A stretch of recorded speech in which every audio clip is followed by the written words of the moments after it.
If you were arrested in Massachusetts in the early 2010s on drug-related charges, you struck the legal lottery. The Netflix limited documentary series How to Fix a Drug Scandal takes a look at the relatively small actions of two people and the large rippling effects that it had on the legal system.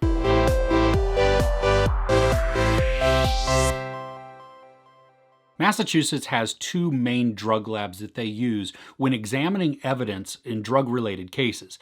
So what that means is they have one in the east, one in the west, and if you are arrested on any type of drug-related charge, those suspected drugs are sent to the lab to make sure they're actually drugs. So if you're accused of trying to sell cocaine, the state has to be able to prove that it actually was cocaine and not baking soda. This documentary series examines the actions of two techs, one at each institution. They're accused of tampering with evidence, and then it focuses on the ensuing aftermath of that. We get a lot of testimony from one of the accused in this, Sonia Farrick. We also get interviews with officials, lawyers, family members, even co-workers. The other accused, Annie Ducan, she doesn't provide any interviews or really even any testimony to help build that part of this story in the documentary. So even though her actions are examined and covered, we're not really given much of the way of motivation or any type of depth that goes into her side of the case. So as a natural result,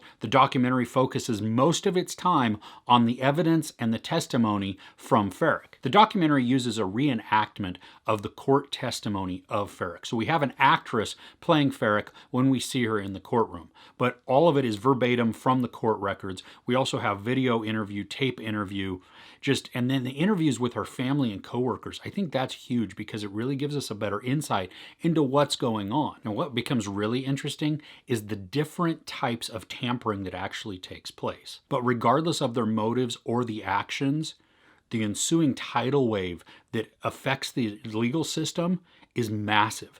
And it's crazy to watch. And you just, as it begins to unfold, your brain starts to imagine, oh my goodness, what about this? What about this? And the documentary then takes a look at that from the legal perspective. It has interviews with public defenders and defense attorneys who have represented people accused of drug crimes. And then what does that mean? What does this new revelation of tampering with evidence have on all of those cases, whether they are pending or not? Some of these people have already been convicted, but if it's shown that evidence has been tampered with, and what does that mean for their case? This also then brings to light the procedures or the lack thereof by the labs and the state prosecutions. This documentary is interesting and it is compelling, but it's also not one that just kept me riveted to my seat.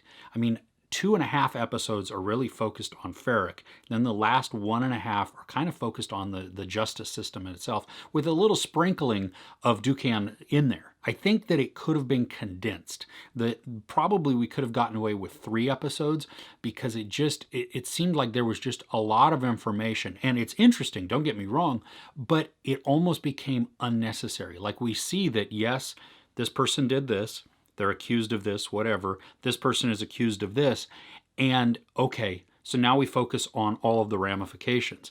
And I'm glad that they do that. I'm glad that we get to see the proceedings that happen, even through some of like the Supreme Court type of things within the state, just their highest legal area. And so it is interesting in that fact, but it also, I think it drug a little bit. No pun intended there, drug.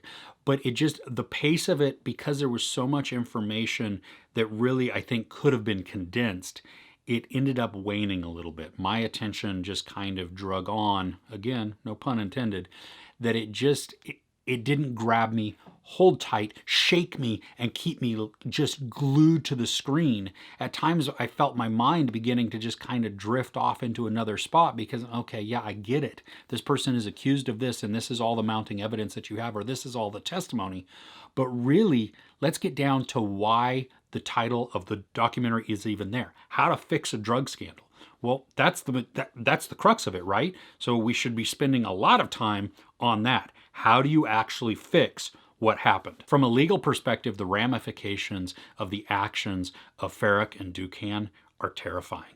And it really goes to illustrate why there should be and must be checks and balances in every area of the legal system. Now, this is a fairly quick watch and somewhat fun, but it is not the visual train wreck of Tiger King. So don't go into this expecting like just this compelling, ultra compelling documentary that will grab hold of you and not let go. It's interesting, it's fun, it's told really well, but it is a little bit long in the tooth on the evidence of Farrick. I recommend giving this a watch, especially if you're into crime or legal proceedings. I guarantee there are going to be at least a couple of moments where you're scratching your head wondering how in the world could this have happened. There's no sex or nudity, there is some profanity, and not really any violence. So are there any good documentaries that you're watching that I should be checking out? Let me know in the comments below. If you enjoyed this review, please give it a like. Also, don't forget to share and subscribe. I'm Chris. This is Movies and Munchies. Thanks for catching with me.